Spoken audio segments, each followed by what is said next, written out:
Welcome to the Virtual Memories Show. I'm your host, Gil Roth, and we're here to preserve and promote culture in this benighted age, one weekly conversation at a time.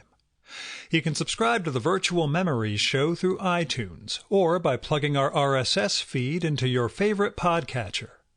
You can find the RSS feed on our websites, vmspod.com or chimeraobscura.com/vm. We're also on Twitter and Instagram at vmspod, at virtualmemoriespodcast.tumblr.com, and on Spotify, YouTube, and tunein.com by searching for Virtual Memories Show. And visit patreon.com/vmspod or paypal.me/vmspod to make a one-time or recurring donation and help me continue to produce smart conversation about books, art, comics, and culture every week at the Virtual Memories Show. I had a pretty good weekend. Recorded 2 episodes of the show, ran a solo half marathon. I'm weird. Got some reading in, mailed out a bunch of copies of Haiku for Business Travelers, that zine of mine that I mentioned in past episodes. On Sunday, someone wrote that he'd actually received his, which filled me with relief because I was worried I'd screwed up the postage or something. The zine, for those of you who are first-timers or otherwise ignore anything I say, is 32 pages of my writing, photos, podcast excerpts, and it's called Haiku for Business Travelers. You can drop me a line to find out more about it or visit haikuforbusinesstravelers.com, as complicated as that URL is, and it's got info about how to get a copy. In other news, I think I'm about ready to shut down the COVID-19 sessions. And that was a series of just about daily check-in podcasts with past guests of the show that I started back in March. I am really proud of those episodes, and I'm glad they help listeners who are trying to cope with the pandemic and the change of everything.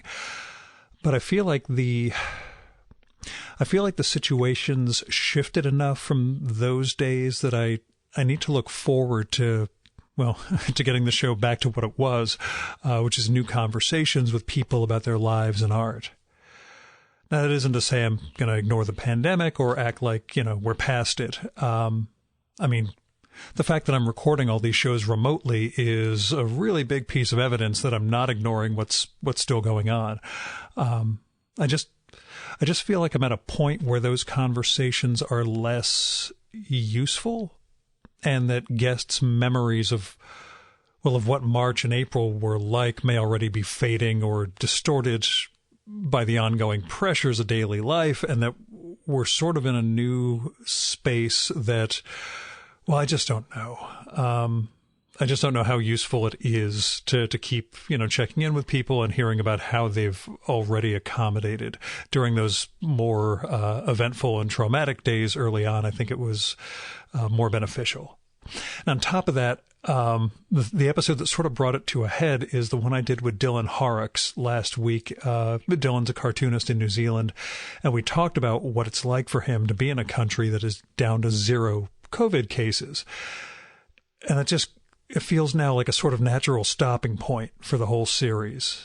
To hear Dylan talk about what it's like to provisionally come out on the other side of this kind of feels like the apotheosis of what I was trying to do. Not that any of our other guests or listeners are anywhere near this state, but the vision that it actually exists and hearing what somebody's, thoughts and feelings are from there.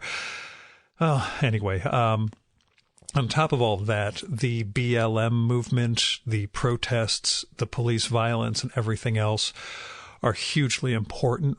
It's a massive social movement in America and has spread to the rest of the world. And keeping the series going as something that's focused on the pandemic side of things is sort of giving short shrift to this other major thing that's going on in the world. All of which is to say, and this is stuff that you probably don't care about specifically, but I'm probably going to cut down on the number of episodes I do every week. I'm going to cut down, if not eliminate, the number of check-in episodes with past guests, and otherwise try to get back to bringing new guests on the podcast and share new voices with you guys, and try and reduce the load on myself also. Things can get kind of heavy. This is a lot of work, and I think I need to slow down a little too. So with that out of the way, let's dive into today's show. Arthur Hoyle joins us from Southern California this time around. He's the author of the new book, Mavericks, Mystics, and Misfits, Americans Against the Grain, from Sunbury Press. Arthur's book, he profiles a dozen people from American history, ranging from Roger Williams in the Massachusetts Bay Colony in the 1600s to a pair of permaculturists in Ventura who are just a few years older than me. And so the book tells the stories of these figures while also, they're representative figures for various aspects of U.S. history, and he sort of ties them into the trends and historical development of America. And his writing's really smooth, and he manages to capture the essential Americanness of these figures and their lives, even the ones who were from elsewhere, like Williams, like Thomas Merton, and others. And in the process of telling the stories, really does capture the paradoxes this country has integrated into its very core. In parts, it reminded me of one of my all-time favorite literary touchstones, Clive James's Cultural Amnesia, but with less authorial intrusion. That is, Arthur never digresses into a story about learning tango in Argentina. But I enjoyed this book a lot. Hope you check it out. Now, Arthur and I first connected when, I forget, it was something on Twitter, and I saw that he had done a biography of Henry Miller. So I'd always had him in the back of my mind. And then when I saw this book coming out, I figured we should probably get together and talk about it. And again, that is Mavericks, Mystics, and Misfits, Americans Against the Grain. And there'll be, obviously, links in the show and episode notes to the book. Now, as caveats go, his audio level was pretty low, so I fixed that in post.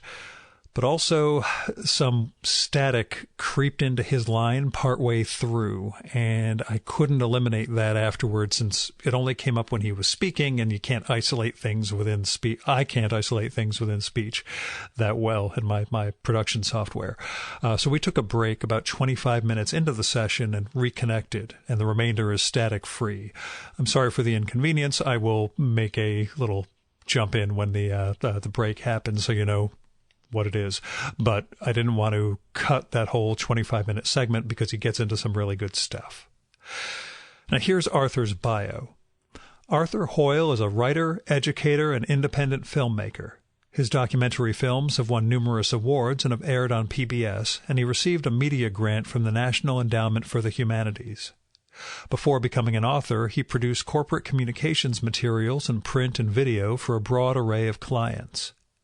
He received bachelor's and master's degrees in English from the University of California, Los Angeles, and taught English, coached tennis, and served as an administrator in independent schools.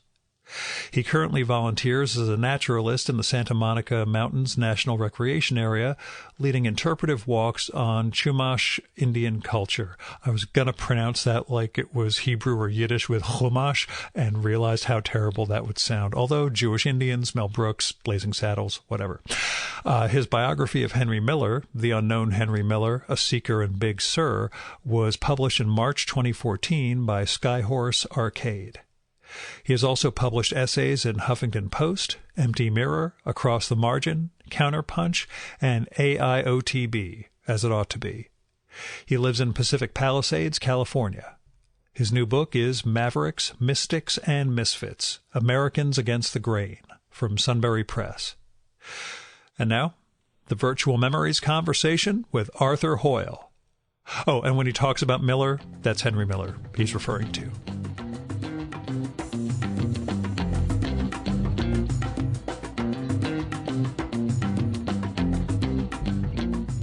Yeah, I have a funny little story about Harold Bloom. Yeah? There was a Twitter feed by somebody who was calling himself Harold Bloom, and I was surprised that Harold Bloom would be on Twitter. Didn't seem like him at all, but I wrote a reply to one of his posts and was referring to some of his books. And then the person who was using his name said, well, I'm not Harold Bloom. So I found Harold Bloom's email address at Yale, and I sent him an email and said, you're being impersonated on Twitter, and I don't know whether that's a compliment or an insult. But he was very cordial. We had a nice exchange back and forth, and then I mentioned to him that I had read The Visionary Company while I was an English undergrad at UCLA, and that it was one of those books that really made a difference in my thinking about literature. And he was like, oh, that's right. I remember that. I did write that. He was like, it was so long ago and so many books downstream that he hardly remembered it. It was funny. Yeah, that was that experience recording with him was one of those Mount Rushmore moments for me. Although even then I managed to deflate him.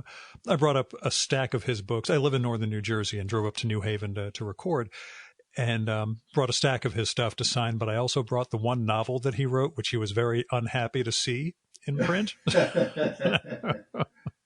I was like, well, I just kind of needed to bring it too. He's like, I'm not angry that that I wrote it, but I am angry that it was published. That was his take on it. So, Yeah. but we'll dive in actually with the book. Tell me where the book originated for you. And I always screw up the title, so I actually wrote it down: Mavericks, Mystics, and Misfits: Americans Against the Grain. I've found it impossible to say those without including Mad Men, along with the other morons. Yeah, is that too. But tell me where the book began for you, and how it came together. Well, it originated as an idea that I got after I had finished my Miller biography, and the book had been accepted for publication. And this was my first book that I had written, my first book that was published. So I was, really had the excitement of the debutante. And I thought, well, I have to get to work immediately on a second book now that I'm a published author. And the idea that came kind of immediately to mind was something to do with Miller's concept of the exemplar. Miller writes about exemplars frequently in particularly his nonfiction books. And exemplars for him were usually artists. People like D.H. Lawrence and Walt Whitman were prominent exemplars for him. Many of his artist friends, like Buford Delaney, a painter in New York, was another exemplar. But he also picked out a guy who was running kind of an experimental theater somewhere in Pennsylvania. And then he had spiritual models that he considered exemplars, and they were very notable people like Buddha and Jesus and Lao Tse. And then another one was the subject of his book, The Colossus of Marusi, Kitsambalas. So these were people who were kind of larger-than-life figures who, in Miller's view, lived well, pushed their potential, challenged the circumstances that they were born into, and just sort of stood out as models. So I got the idea of doing a kind of like a biography of America that would be told through life stories of people that could be considered exemplary for one reason or another. So that was the concept that I started with, and then I began reading broad history books about our past. My core text was Samuel Eliot Morrison's History of the American People, and I would read I wanted to start at the beginning, so I was reading chapters in that book, and then I would kind of like zoom in on a particular time and place, and then I'd zoom in closer, for like a close-up of an individual that was, you might say, a typical person in some way or another, or an exceptional person in some way or another for that period. And then once I had found that person, then I just did a lot of research into that person's life story. While it was very important for me to provide context, not just to tell their story, but to understand what the forces, the historical forces were that were shaping their lives, and how they were responding to those forces in their quest to be sort of true to themselves. And that was kind of the thing where it comes back to Miller, where that was Miller's whole search, was to know himself and be himself. So that, in a nutshell, or I guess it's a big nutshell, is how the book got started. And it took me a couple of years to write it, and I was writing it while the Miller book was going through the sausage machine at Skyhorse Publishing in New York. And when the Miller book came out, I had basically finished my second book. But Skyhorse didn't like it. They turned it down. So I had to go, out into the cold again and look for another publisher, which took a while. It's a busy field right now. There's just a lot of product out there, so it's hard to find a publisher, especially if you don't have an agent. And it's just as hard to find an agent as it is to find a publisher, maybe harder. So anyway, yeah, that's what I've heard from my author pals, or at least the up and coming ones. So. Yeah, there's just too many titles in the market. It's flooded with titles, and so everybody has to be more discriminatory. I was astonished to read somewhere in some database that in 2019 there were 1.6 million titles issued, and the trade industry prior to digital publishing was putting out 360,000 titles a year, and it was a pretty stable number, which suggested that was the number the market would absorb. And now there's 1.6 million titles, floating around. Yeah. So everybody has to kind of... I used to do small press... Oh, sorry, go on. Oh, go ahead. I was going to say, I used to do small press publishing around the turn of the century, and when it was 50,000 titles a year, that seemed daunting. And, how am I going to be found, with all of these other books coming out around us? But yeah, 1.6 million makes it much less probable, I guess.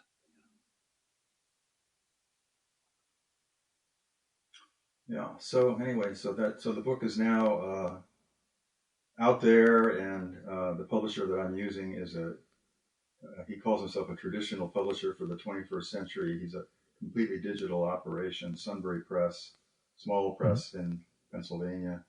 But what I like about it is that I'm communicating with the publisher every day, and getting feedback, and it feels very collaborative. So I like it. Good. Now, when you were putting the roster together of the figures you profile in the book, anyone didn't quite make the final cut who you really wish you could have included in the Oh, that's a good question. That's a good question. I'm trying to think if there's anybody that popped up. Let me just talk about the criteria that I used, because what I wanted, sure. What I wanted was, I wanted a geographic distribution, because I thought of myself as doing, like I said, a a biography of the country or a profile of the country. So I wanted geographic distribution. And I also wanted gender distribution. And I also wanted ethnicity distribution because we're a melting pot. So that kind of narrowed the field a little bit. And when I would find somebody in kind of where I was checking off all those boxes, and I saw that this person fit, I just kind of would leap on them and go. I wouldn't say, well, maybe there's 4 other Native American Indians that I could find who, had interesting war records and went on to do interesting things. Once I came across Brummett Echohawk, he just sort of fit the bill. But I'm sure there are other Native American warriors who, fought in World War II that have interesting stories to tell. But the other thing that appealed to me about Brummett was that he became an artist. And many of the people in the book also had an artistic side to them. William Craft wrote a book. He lectured. Roger Williams was a writer, and Bradstreet, obviously, Payne, Veblen, Merton, Judy Baca writes. Warren Brush doesn't write much, but when he does write, what he says is really worth listening to. He's a very thoughtful guy. So I can't think of anybody there was nobody that I reached out to who said, no, I don't want to do this, or I don't want to be the subject, or I don't want to collaborate. And there were only 2 chapters that dealt with people who were still living. So, right. I was wondering about the challenge. Well, how different was it writing about doing those 2 chapters with living subjects as opposed to the historical ones for you?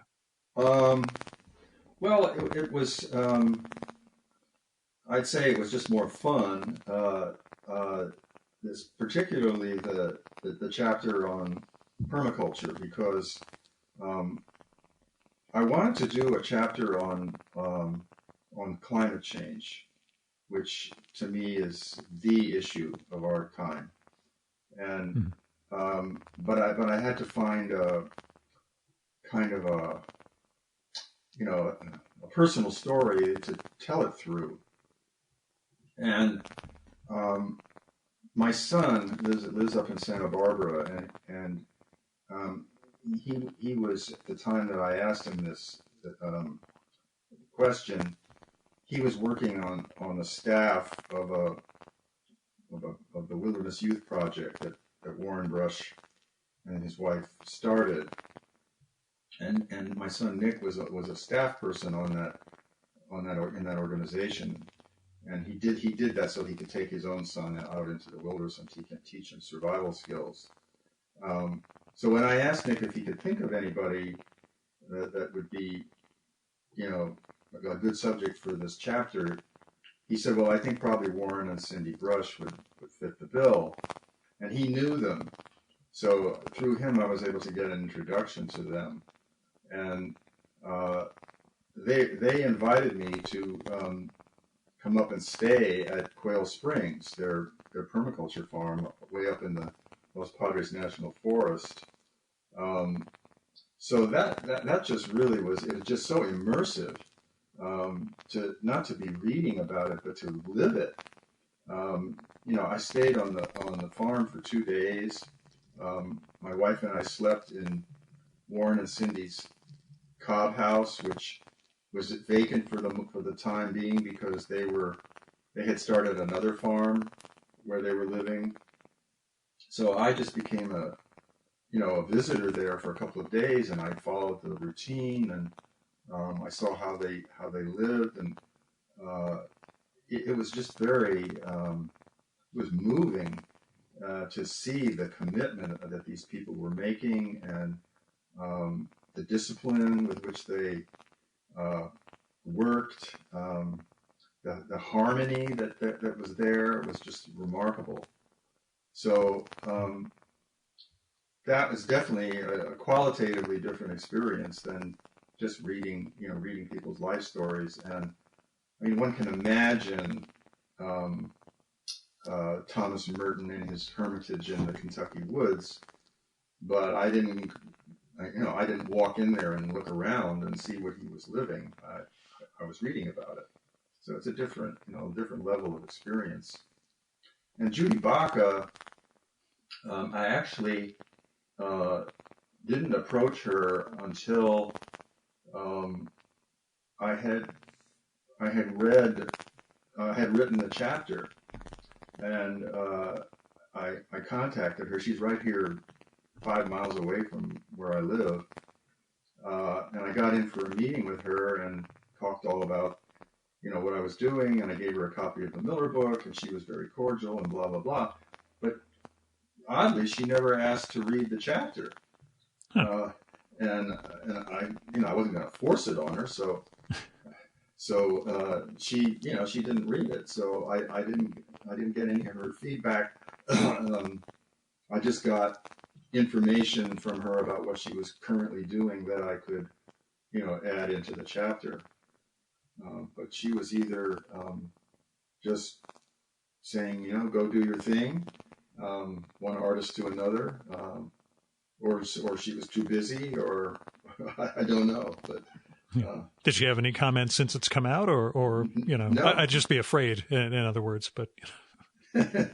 No, I sent her a copy of the book, and I had planned before the pandemic hit to talk to her about having a talk and reading and fundraiser for her organization Spark at her headquarters in Venice,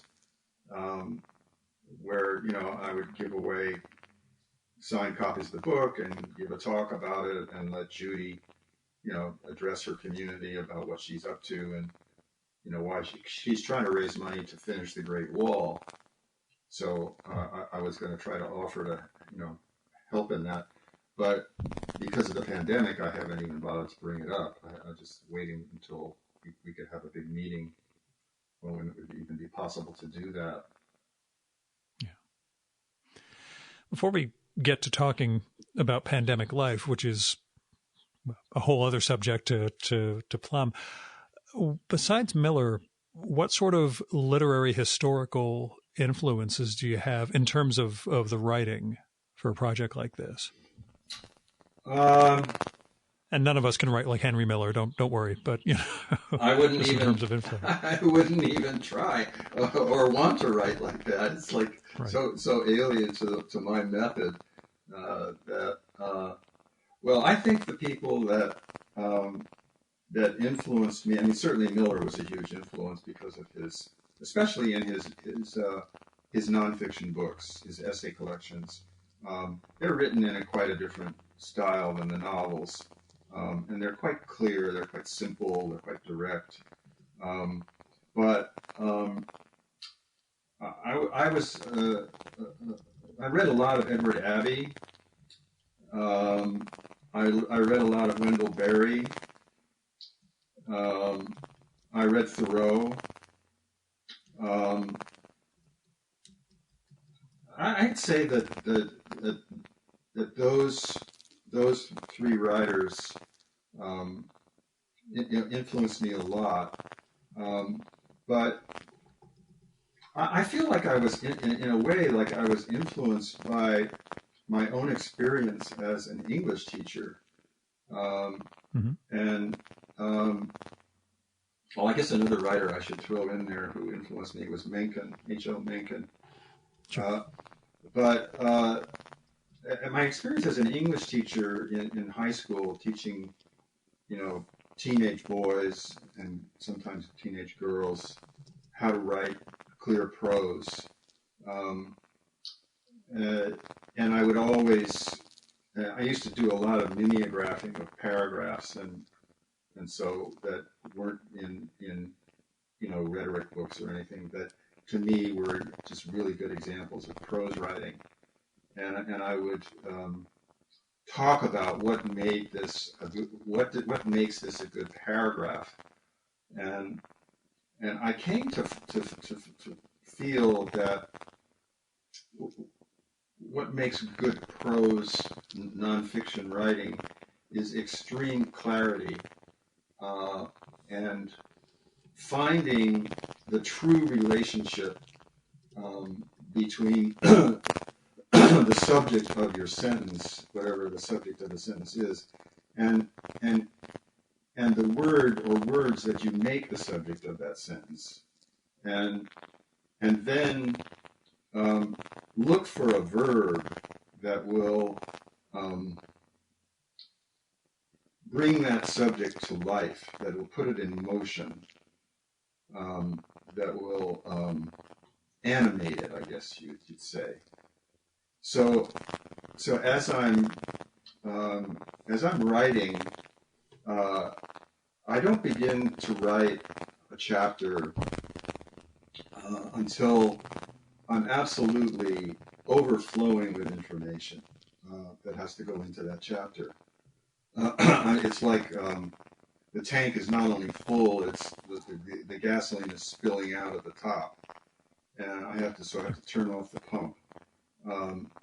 And then I have all of this information that I've taken down in notes, and I start to shape it. What comes first? What where do I want this to go?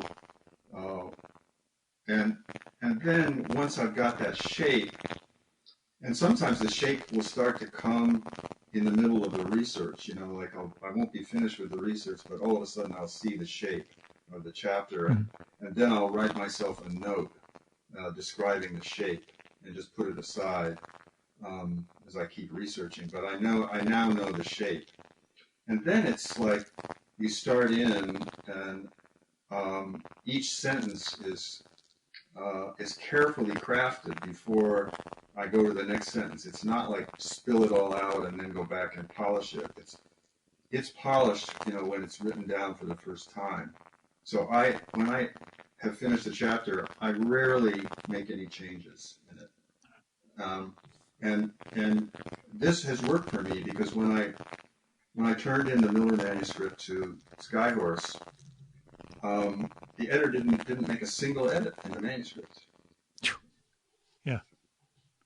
I belong to that first draft, best draft mentality too, but yeah. I'm not as cohesive a writer as you. So. Yeah, well, I just get anxious if I put a sentence down that I think is sloppy. I get anxious, and I can't move on to the next sentence until I've fixed it. I'm just uncomfortable, and I feel like the chapter or the paragraph has gone off the rails already, so I have to work on that sentence until it's right, and then things really flow. When you've done that, it really, for me anyway, it really flows. Now I know there's writers that do exactly the opposite, and they just sort of spill everything out and then shape it. But I wouldn't sleep at night if I did that. Here's that break I mentioned. Sorry again for the static, but it's gone from here on out. Okay. So we were talking about anxiety and neurosis when it comes to writing, which is my stock in trade, but you actually overcome that by being able to write, whereas I get so paralyzed by the fear of doing something wrong, I never actually write anything. So. That's not good. Oh. Yeah, I know. Well, but I will send you, after we finish up, I'll get your mailing address and I'll send you a copy of the zine I just put together of writing and podcast excerpts and poetry and stuff. But that I've only been about 30 years late on putting that together, so I can finally. I'm curious about this writing block. Now, do you have that same feeling if you write in a journal? No, I actually keep a journal every morning now, and that's been part of I was doing it for the last year plus, but with pandemic time, I made it part of the morning routine. In the past, previously I would get to it some point in the afternoon or evening and then not get to it and then beat myself up over not getting to it and then start a spiral of being pissed off at myself as a human being, writer, etc. And then I figured out, what if I just do it in the morning after my coffee? I sit down and write at least one page in the journal. Then during the pandemic, then I will go do the daily episode introduction, post that, go running, etc. So I built up a good routine that way that does this stuff. That said, the journal is not particularly profound in most cases. It's more recounting, the previous day, things that occurred to me, over coffee that morning, etc. But at least it's some form of writing. Now that I finished the zine, once I'm done mailing all of those out, I've put together a list of the essay/story topics to include in future ones, so I can start getting to work on those. So we'll see where it goes. At 50, 49, going on 50, I have no thoughts of this is my next career phase or anything. It's more just what I do for love, much like the podcast itself. Mm. So, but, crazy verbal, etc. Let me ask, though, beyond the literary and historical influences, where Henry Miller began for you? Well, Miller was not taught No. in the either in the undergraduate program or the graduate program at UCLA when I was there in the 60s. And when you think about it, it was quite astonishing because Miller was very close friends with the school's librarian, Lawrence Clark Powell. Miller had given all his papers to UCLA because of that friendship. He had persuaded Anais Nin to give her papers to UCLA so that scholars working on books about them would have access to the materials easily there. And yet, Miller in the graduate school PhD program, 20th Century American Lit, Miller was on the secondary reading list, and it was voluntary to read him. And Miller was never brought out to the school, to talk to the graduate students or give a seminar or anything like that. It was just amazing. I didn't think about it at the time because I didn't really know. I just knew that he'd written Tropic of Cancer. That was all I knew. So then during the 90s, I was working at a job that I loathed in corporate public relations. And I was just absolutely despondent over the state of my work situation. And I was trying to get some kind of spiritual relief from that. So I was reading Buddhist literature, and I was reading. That's when I started reading Thoreau, and then I was in the Barnes and Noble bookstore one day, and I was in the literature section, and I was just browsing, and this title jumped off the shelf at me: "Stand Still Like the Hummingbird," the short collection of Miller's books, of Miller's essays. And I really liked the title a lot, so I just grabbed the book and read it, and just immediately was captivated by his voice and what he was saying, and the simplicity and directness of it, and this just made so much sense to me, what he was saying. So then I started reading other collections of essays. I went through a whole bunch of them. And then I read a biography of him. And then I read another biography of him. And then I read another biography of him. There were 3 that were out at the time.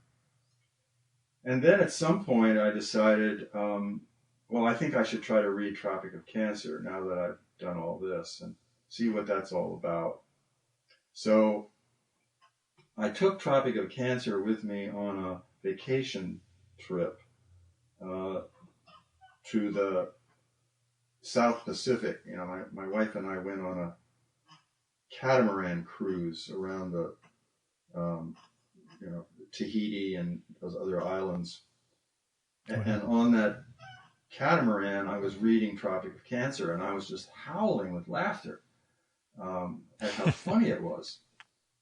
And I said, "Oh my God, this guy has got this cosmic humor."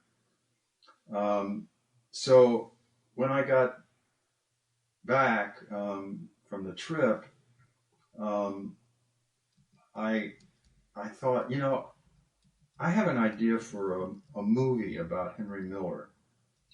And I had been a documentary filmmaker in the 70s, and then I had sort of flamed out trying to get into the industry and with more commercial work, and I hadn't been able to do it. But I had this idea for a screenplay or a movie about Miller living on the streets of Paris, hand to mouth, and recording his experiences in letters, and especially his letters to his friend Emil, and then deciding to turn all this raw material into a book. So the idea that I had was I'm going to do a screenplay based on Tropic of Cancer and based on other material that he wrote about his life in Paris, including letters to friends and so on.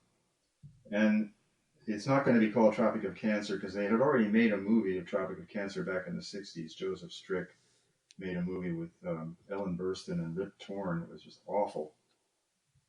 Sank without a trace. So I didn't want to call it Tropic of Cancer. So I was going to call it Henry Miller in Paris. And then there had also been a movie done based on Nin's diaries called Henry and June with...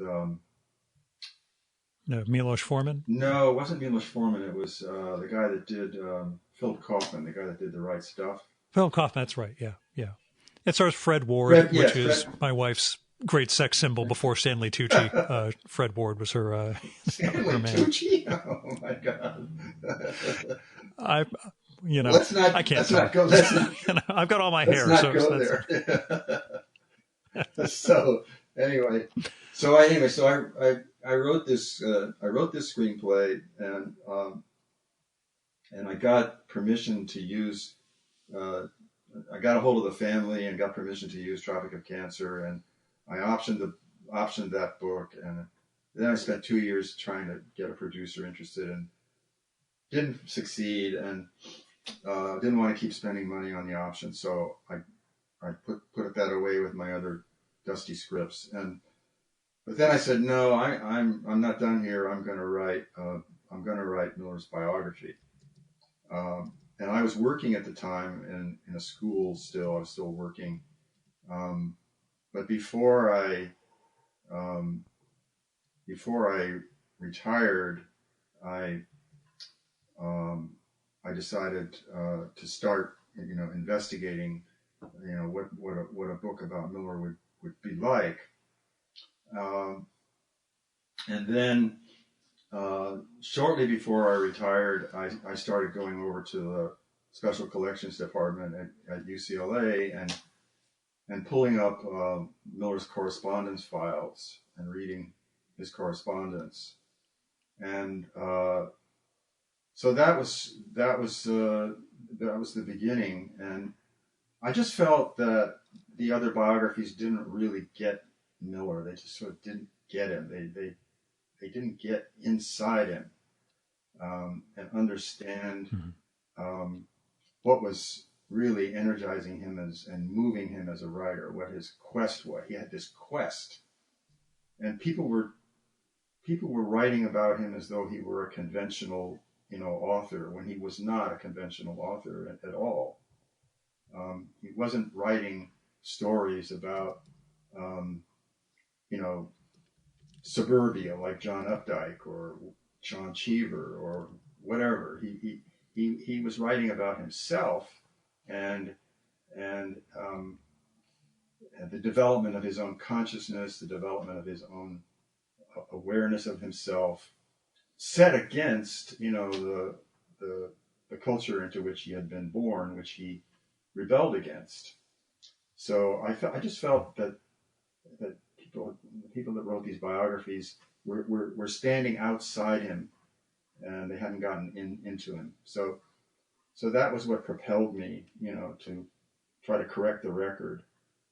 And that was where the title came from, The Unknown Henry Miller. I felt that he was basically not known.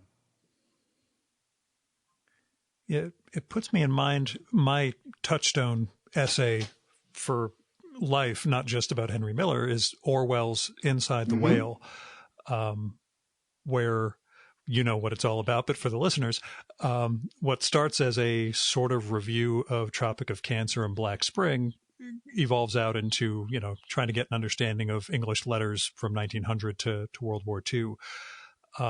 And you could see Orwell struggling, as the sort of writer he was, struggling to get what Miller represented along those same lines. I mean, he refers to his concerns that if Miller keeps writing, which he obviously will, he'll, just descend into, I think, the squashy universe of the surrealists or something like that. His concerns that the thread will be lost, essentially. Yeah.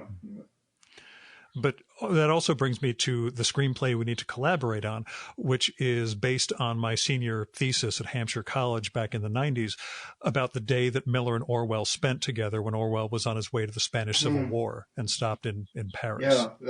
Yeah. No one, as far as I know, there's no record of what happened, but we could probably put together a pretty interesting story of those two lives intersecting through the streets of Paris. But I'm just saying, if you happen to have time. What I came across in that, I was just going to bring that up when you brought it up.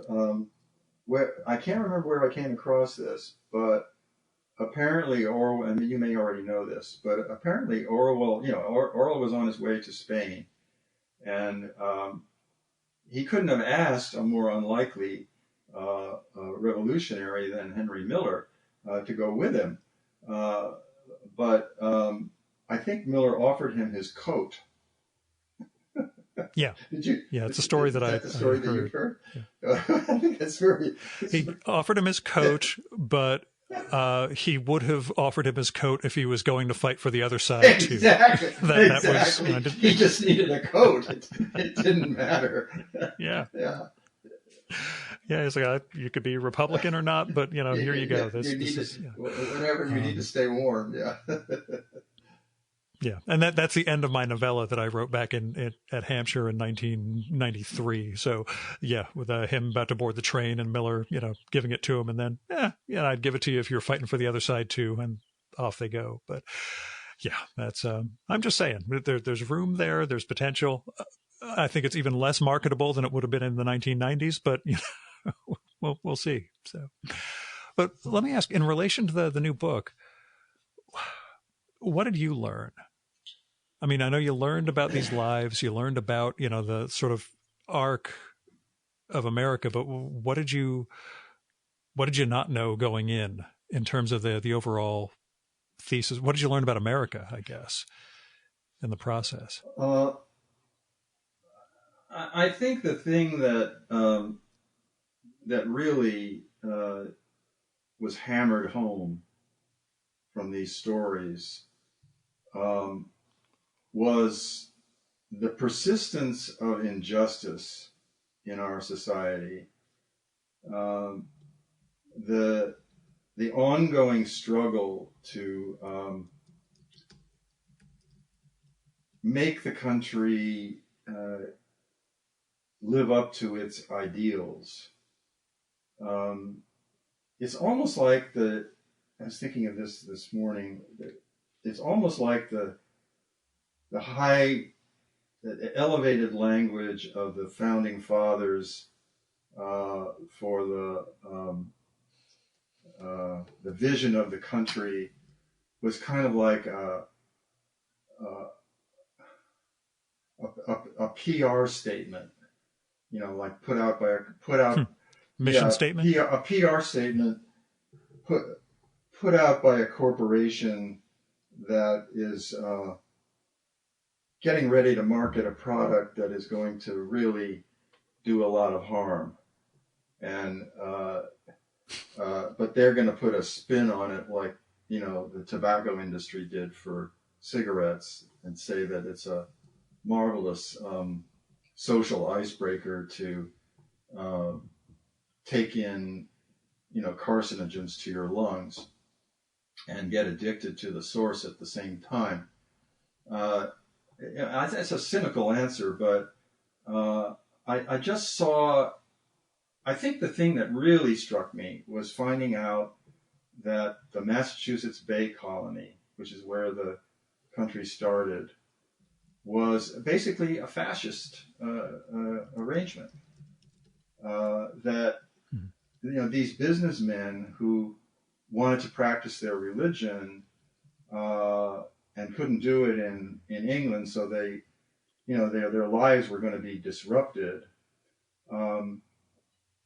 Formed a corporation, got a charter from the crown, and came over to the New World, and then just started trampling on everybody's rights, with holding up the charter as their justification. And that's the seed from which this country has grown. And we have all this, marvelous language about our ideals and how give me you're hungry and you're tired and you're poor. In other words, give me a big cheap labor pool that I can exploit. Mm. What could be more striking evidence of that than the slave system in the South, where the whole economy is built on free labor, and it's all justified, using scripture. I mean, yeah. I just see this. There's such a gap between what we say we are and what we are. It's it's like I said, it's like a press release, from some company that's put out to, grease the market. So that's. I would say, besides slavery, you're forgetting the Indian genocide underwards, but you cover that extensively in the book too. So I don't think I don't mean it as you're forgetting one part of the rotten foundation. That was stealing their land and continuing to push them off their lands, and that, you see, what that drives towards is this completely false relationship to the natural world, of which these native people were an integral part, and with which they lived in a fractious but harmonious relationship, and so this has just pushed us, to the climate catastrophe that we're facing. The same mindset. It just says how out of whack our social system and its assumptions are with physical reality. So that's what I learned. It all came together, really. These were ideas that were kind of floating around in my mind based on a lot of different readings that I had done. But it all really came together in these life stories. So I was really surprised, because I didn't plan this, but I was really surprised when I was reading the book over, the final proof that I did for the publisher before the book was actually produced. I was really surprised to see how many of the threads that were in one chapter were picked up in another chapter, without my really having mapped that out in advance. It was just there, and that to me said how persistent these threads were. That it was no accident that they were showing up again and again. So it's funny because that's sort of why I was asking the question about choosing who you wanted to profile, because it almost seemed to me picking the profiles to support those themes. But, it's more interesting to me that those themes recurred, not subconsciously, but, underneath throughout. That's, again, it goes to illustrate, what's there if we're willing to look for it. Well, it's also that rather than starting with an idea and running around looking for evidence that supports it, is to round up the evidence and then see what conclusions emerge from it. That's too close to science, and I'm afraid that's not allowed in America nowadays. Yeah. Which gets us to pandemic life. How have you dealt? How's Southern California been? I'm in Northern New Jersey, which is getting past the nightmare stage now, but how has the experience been for you so far? We have kind of an interesting little story to tell about that, because we had planned to travel to Patagonia in early March. We had planned this trip for months. We had everything set up to go. We had our reservations everywhere. We had our plane tickets. We had our itinerary. It was going to be a 2-week trip. We weren't going to do a lot of Patagonia. It's just too big to do in one trip unless you're going to be there for months. So we were just going to go into Chile, stay in Santiago a few days, and then go out to the country to this beautiful resort lodge on a lake that had all kinds of outdoor activities to do. And then we were going to fly to Buenos Aires and spend a few days there and come back. So we left on March 9th and we arrived on March 10th. And then on the numbers started coming in. When we arrived in Santiago, there were 7 cases of the virus in Santiago. Yeah. And now there's, I don't know how many thousands. There's 40, 50,000 cases, and they're really out of control there now. Anyway, there were 7 cases, and we weren't even thinking about it. We went down to our lodge. We stayed in our lodge, and then we learned Argentina had closed its borders, so we couldn't get in.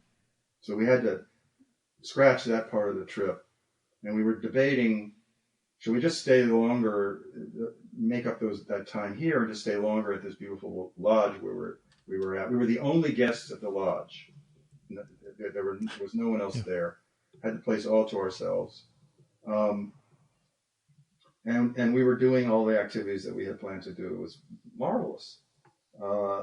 And then Chile announced that they were closing their borders on the 19th of March.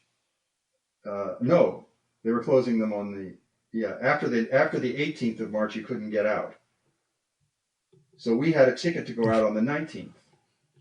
So we frantically found a way to get back, on the 18th, and we, 27 hours of travel through four different airports, but we got back and landed in LA, and we immediately self-quarantined, and we've been in quarantine since basically since March 19th, although I go to the market, I go to the pharmacy. Last Sunday was my birthday. We went to a restaurant nearby that had just opened that had all outdoor seating. It was in the country. It was, the tables were very widely spaced. We decided to, we could do that. But other than that, we don't go to, we don't go to the movies, obviously. We don't go to museums. We don't go to the theater. We don't go to concerts. These were all the things that we did regularly as part of our social life. We haven't socialized with any friends. We've had Zoom meetings with close friends a couple of times. Someone just invited us to come over for a drink on their deck when the heat wave's over. The heat waves, I think, is over now. They just opened the beaches and they opened the parks. And now yesterday they opened the museums. They've opened restaurants. We think this is a huge mistake. LA County has 70,000 cases. We have half the cases of the state. These protests, we had huge crowds of people on Hollywood Boulevard, and they even came here in the Palisades, which is just this little bedroom community. They came in here, and merchants were boarding up their storefronts. So what can I do? My writing routine is unaffected, except that I can't get to UCLA's library to get the books I need to do research, because the library isn't going to reopen until October 31st. So I've been writing essays that I can either do without any research at all, or I can do it with information I can get online. And I have several book ideas that I wanted to get started on, but I just can't do very much unless I want to go out and buy all the books. I can't do very much to get started. We live right on the fringe of a big national park called the Santa Monica Mountains National Recreation Area. It's got hundreds of miles of walking trails, and I can get on one of those trails 5 minutes from my front door, and if I want to, I can just walk around in the mountains for days if I want to. So I can get a lot of outdoor exercise away from people, and I do that. I can ride my bike now on the bike path. But cultural life, social life is pretty much done for right now. And from what I'm seeing, we're going to be in this kind of lockdown mode. My wife and I are going to be in this lockdown mode for a long time because of our age. I'm 79, my wife's 82. I've got essential hypertension and I take meds for it. So I'm a vulnerable demographic for the virus. And I just don't want to mess around with it. I'm not that eager to go hear a Mozart concert, that I want to end up on a respirator. So that's what it's like here. And I think they've opened up too soon. I think that, they've caved to the economic and political pressure, and they've opened up. We just had in Orange County, which is a conservative county, the public health officer just resigned because she was getting death threats because she told the community that they must wear masks. She was getting death threats. Yeah. You'll find if you look at those across the country, they seem to only happen when that official is female and not male. It's one of those odd things, but you notice in Ohio and other places, they'll keep showing up and doxing her and all that. When it's a man, they find other ways of complaining and objecting. But yeah, death threats seem to crop up with female officials more than men. Part of that, it makes perfect sense. Especially if it was a black female. Oh my God, help them. Oh yeah, no. Then you're just a Maoist or something, and you're trying to take down society, and what about my rights and blah blah blah. But yeah, it's here in New Jersey, it's been our numbers were second only to New York City or New York State. I've seen that. I recorded a few days ago with a past guest of mine in New Zealand, and it was the day after they completely ended the lockdown because they were down to 0 cases. They're not allowing anyone into the country, but within the country, everything is cured essentially. And I told him we were glad to be down to mid triple digit new cases every day in New Jersey. And he was just aghast because even at their worst, they were not seeing multiple hundreds added every day. I'm like, you have no idea. We were looking at 4,500 per day, during the April stretch when the curve was looking really bad. So, things have slowed down, but now they're picking up elsewhere like California and other. Well, and you guys may get other parts of the country. Very well have another wave.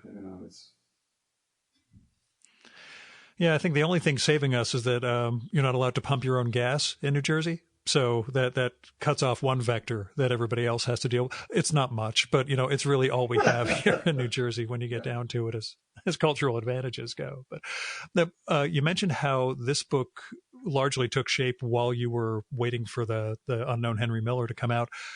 Is your third book something you're contemplating now, or is it also something you kind of worked on while this I have a third book in manuscript. It's called The Jealous Muse. And it's another collection of biographies. This time, the subjects are all artists. And the theme of the book is the tension that the artist has to deal with and try to resolve between the call of the muse and their other responsibilities to, family or children or friends or community or whatever. So I picked, I went through 7 different art forms and picked an artist, for each one.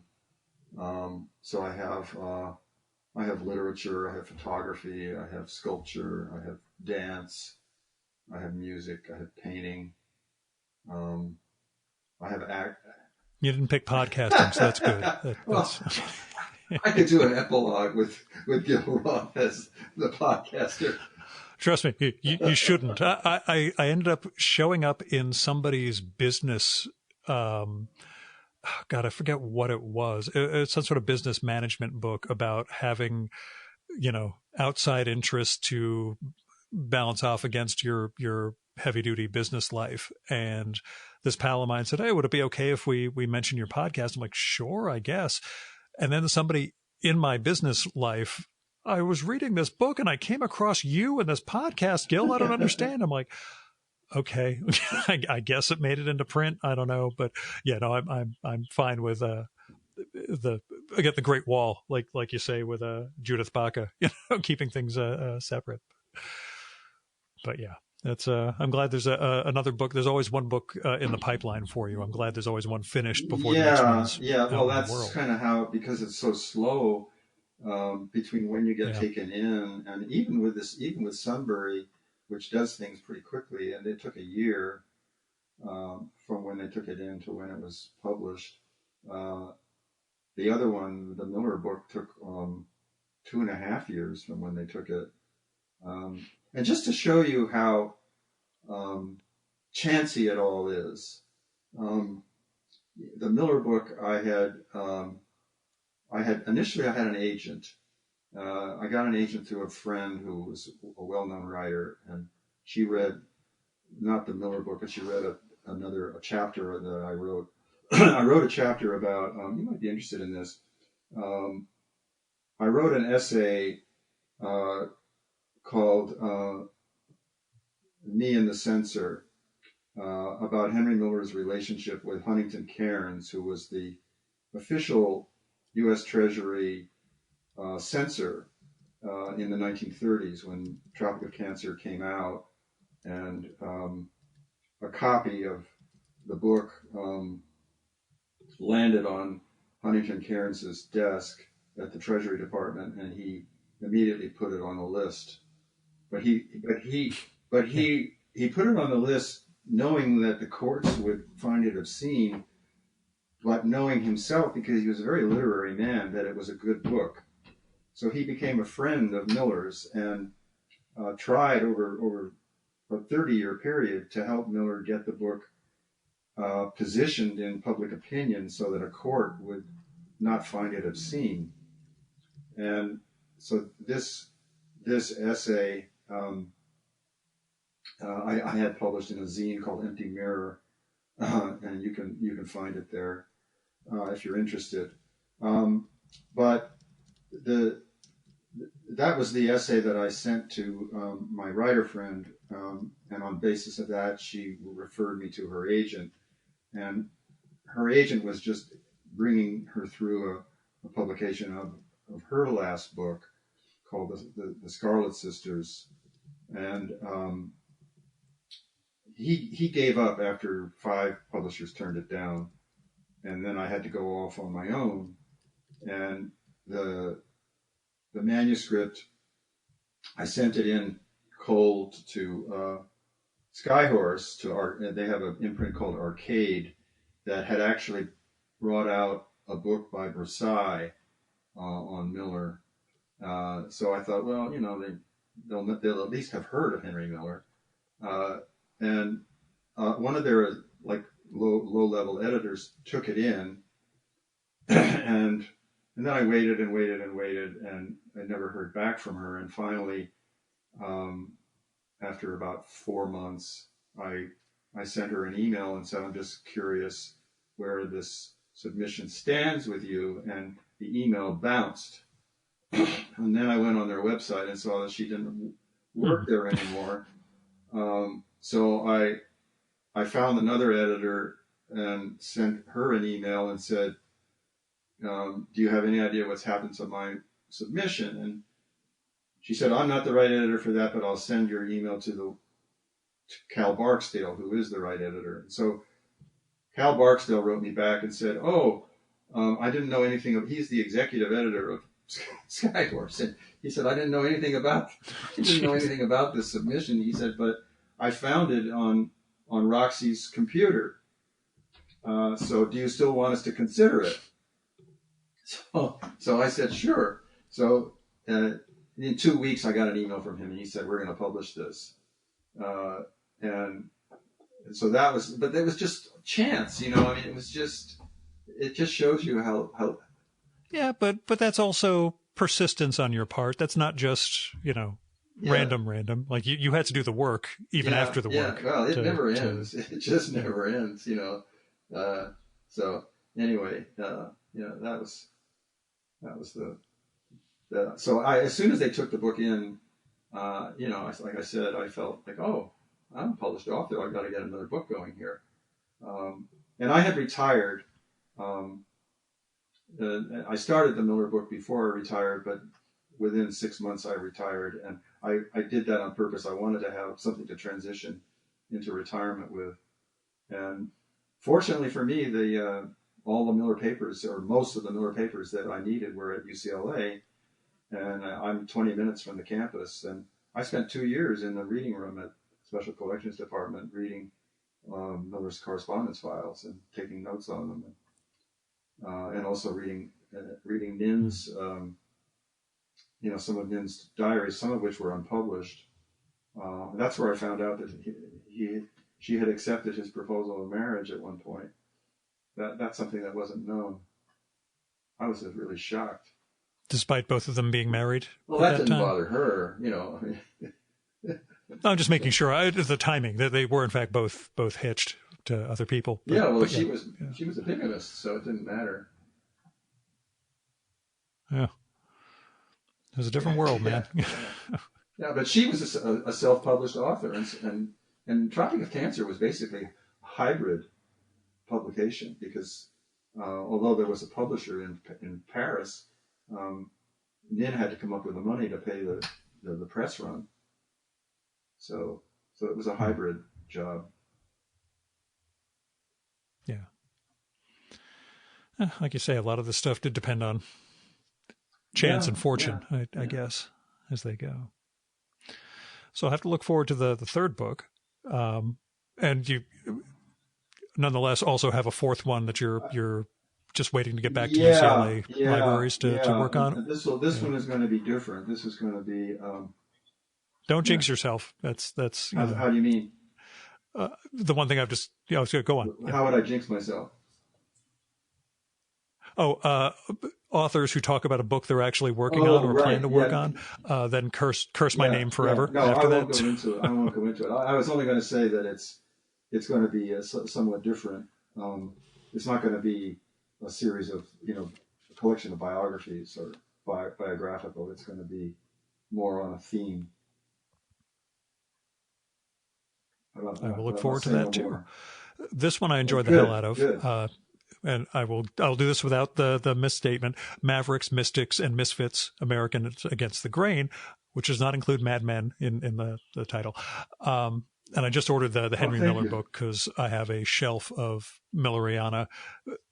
The Miller and Orwell thing really occupied a lot of my bandwidth in the 90s. That was, I've moved subsequently into a project that I'll never write about sort of a modern Plutarch in terms of impossible people whose lives just don't seem to add up or make sense in that sort of biographical way, where Miller and Orwell started off, but George Plimpton and Andy Warhol as a pairing become my touchstone for the second half of the 20th century, I suppose. But that's a subject for another conversation. Well, I think your Orwell Miller thing, it's certainly worth an essay. Yeah. Yeah, maybe that'll be the next issue of Haiku for Business Travelers, my zine. I've got a bunch of things that are more short and travel related, but other stories also. So maybe I'll return to the touchstone of my intellectual development.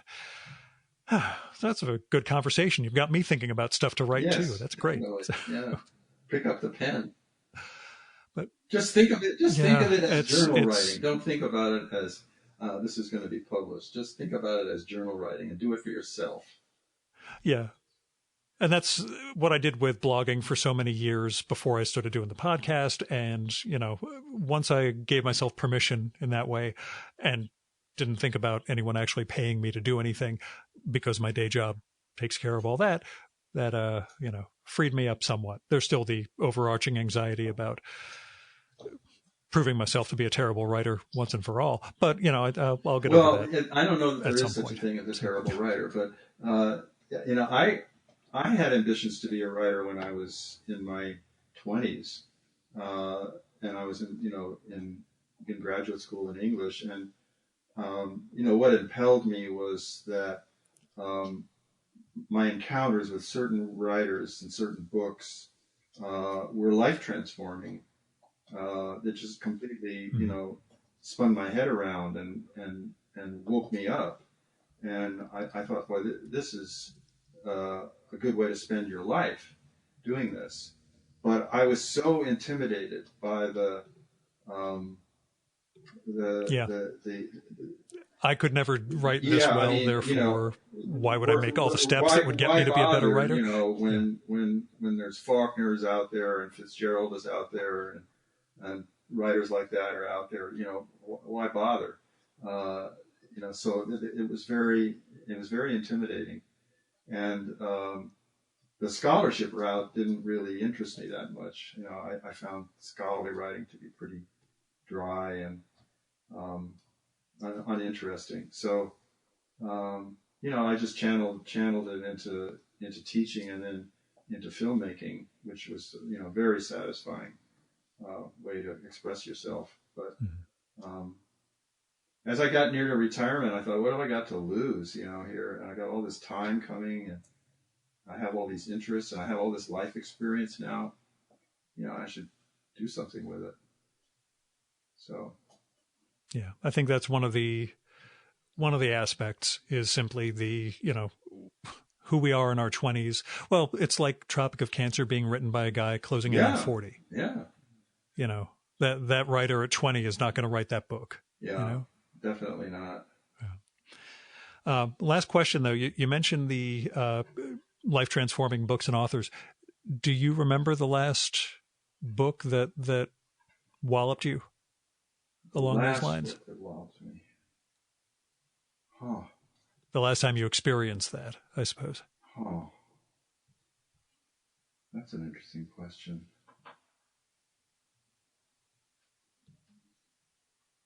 It seems like that's a really interesting question, because it seems like I'm sort of stuck on the one that did it for the first time, which was Camus' The Stranger. Yeah. I'm trying to think if there's been a book recently that I can't think of one. That's just kind of really knocked my socks off. Yeah. Tells you. Yeah. Again, it's one of those things where I just don't know. As I'm headed into the future, I still experience that in my mid 40s and past. So I'm sort of hoping. I'll tell you what. Maybe it just means. Oh, go on. Yeah. That I've read recently that had a profound impact on me. It's a book by Aldous Huxley called The Perennial Philosophy. You know that? Mm-hmm. Yeah. No, I don't. Huxley was a man who was very interested in mysticism and in religious traditions, and he put together this book called The Perennial Philosophy that basically gathers together statements from all the major religious traditions that have a mystical component, and they all do. So, Buddhism and Hinduism and Mohammedanism and Judaism and Christianity. And the thing that's really interesting is that as you read through the selections, and he's got them organized into chapters which he introduces, and he provides commentary on the quotations. But you find that all of these mystical traditions, if you follow them to the core, they end up in the same place. They all come to the same conclusion about what God is, and how one can experience the God who is ever present around us all the time, just beyond our reach, because we're closed off from it by our ego. And if you can break through that barrier, you can have this, wonderful experience of unity. And there's no words that can describe it. The only word that comes close to describing that experience is the word suchness, which is so. Anyway, so I have the Perennial Philosophy on my iPad, and I read it over and over and over again, because it just really it elevates you when you read it. It takes you into another sphere. That's what Miller was after. Yeah. I was just going to say that's exactly what you were talking about with that search with Miller. So it's nice when things come around like that. So, thank you so much for coming on. I hope the pandemic loosening does not screw up your lives any more than things have already been screwed up. Thank you so much, Gil, for having me on your show and taking such an interest in my book and my literary interests. I appreciate it very much.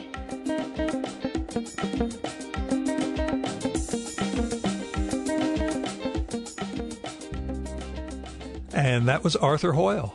His new book is Mavericks, Mystics, and Misfits, Americans Against the Grain, from Sunbury Press. You can find that through better bookstores or order it directly from Sunbury. Arthur's website is arthurhoyle.com, which is ARTHURHOYLE.com. And that's got links to his books as well as his essays and event calendar for when he can get back out and start speaking again. Now, he's on Twitter as Art Hoyle, ARTHOYLE, all one word. I'm looking forward to reading that first book of his too, The Unknown Henry Miller. Maybe that'll get me to revisit and revise that Miller and Orwell fiction I wrote about back in 1993. He kept saying I should be treating it like an essay, but that would require too much rigor and research, so I will probably, if I ever get back to it, just make it more of a fantasy about a day in Paris between those two figures. Speaking of, you should read Inside the Whale by George Orwell, ostensibly about Henry Miller. It is one of my all-time favorite pieces of writing. Now, in the before time, this is about the point where I'd mentioned my Patreon and PayPal, but we're living in a different world now. While I appreciate the support my patrons have given me over the years, I really don't need the money right now. Encouragement would be nice in the term of email or postcard or something, but when it comes to sparing money, I don't need it. My job takes care of me really well. My expenses are way down for the show. So if you can spare anything, there are artists, writers, and other people in need. You can probably find their Patreons, Kickstarters, GoFundMes, Indiegogos, tip jars, whatever, if you could show them some support. Otherwise, there are a lot of charities in need right now related to the pandemic. Your local food bank is probably still overtaxed and in need. On top of that, the number of people who've been arrested while they were exercising their right to peaceful assembly are going to need help in terms of bail funds, attorney fees. So there are a lot of various freedom funds out there. There are other ways you can also contribute to that cause. So what I'm saying is there are a lot of people and a lot of institutions that can use a hand right now. So if you're in a position to help, then please help them. Now, as far as support goes, I will say that I have started mailing out copies of that zine, Haiku for Business Travelers, that I mentioned at the top of the show. If you want a copy of that, just drop me a line or visit haikuforbusinesstravelers.com to hit me up that way. It's free. You can kick in a few bucks for postage and production if you want, but that is not a money-making proposition. It's just Gil Roth sharing his art, such as it is. Our music for this episode is Fella by Hal Mayforth, used with permission from the artist. You should visit my archives to check out my episode with Hal from the summer of 2018 and learn more about his art and painting. And you can listen to his music at soundcloud.com/Mayforth. And that's MAY, the number 4, TH. And that's it for this week's episode of the Virtual Memories Show. Thanks so much for listening. We'll be back next week with another great conversation. You can subscribe to the Virtual Memories Show and download past episodes at the iTunes Store. You can also find all our episodes and get on our email list at either of our websites, vmspod.com or chimeraobscura.com/VM.